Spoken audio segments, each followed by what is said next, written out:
l'Algérie a réalisé des progrès significatifs en matière d'accès à l'enseignement supérieur, indique l'agence Ecofin en basant sur des données fournies par l'UNESCO.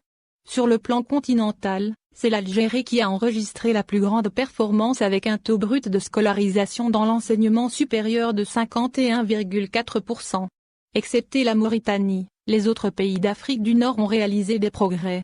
Le Maroc 38,5%, l'Égypte 35,2% et la Tunisie 31,8%, note l'agence. Le continent africain fait encore face à de nombreux défis dans le domaine de l'enseignement supérieur. Malgré les initiatives entreprises par les États, ce niveau d'éducation reste très peu ouvert, comme le montre un rapport que vient de publier l'UNESCO. L'île Maurice est le pays qui a le plus amélioré son accès à l'enseignement supérieur.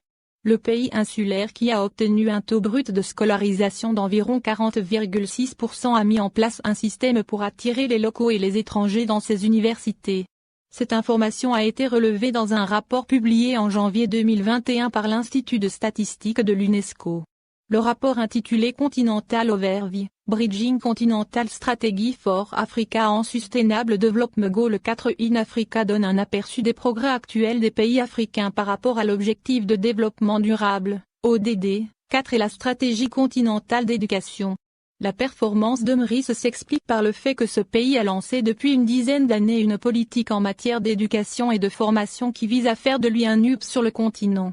Dans cette logique, le gouvernement a entrepris des investissements dans la construction des infrastructures modernes, les exonérations fiscales, ainsi que l'instauration d'un climat social stable et le coût de la vie relativement abordable. L'accessibilité à l'enseignement supérieur est l'un des 7 indicateurs de la stratégie continentale en matière d'éducation. Jusqu'ici, cette stratégie semble plus efficace dans les pays insulaires, notamment Maurice, le Cap-Vert et les Seychelles. D'après le rapport, ceux-ci sont bien en avance dans la course à l'élargissement de l'accès à l'enseignement supérieur, tandis que la Tanzanie, l'Érythrée, la Guinée équatoriale et la Mauritanie accusent un retard dans le domaine, avec les scores les plus bas. Notons que ce rapport est une évaluation de la stratégie continentale d'éducation pour l'Afrique, CESA 2016-2025, conçue pour impliquer la coalition la plus large possible pour l'éducation et la formation en Afrique. Son principal objectif est d'attirer l'attention des États pour qu'ils redoublent d'efforts dans la promotion de l'enseignement supérieur et de l'éducation en général.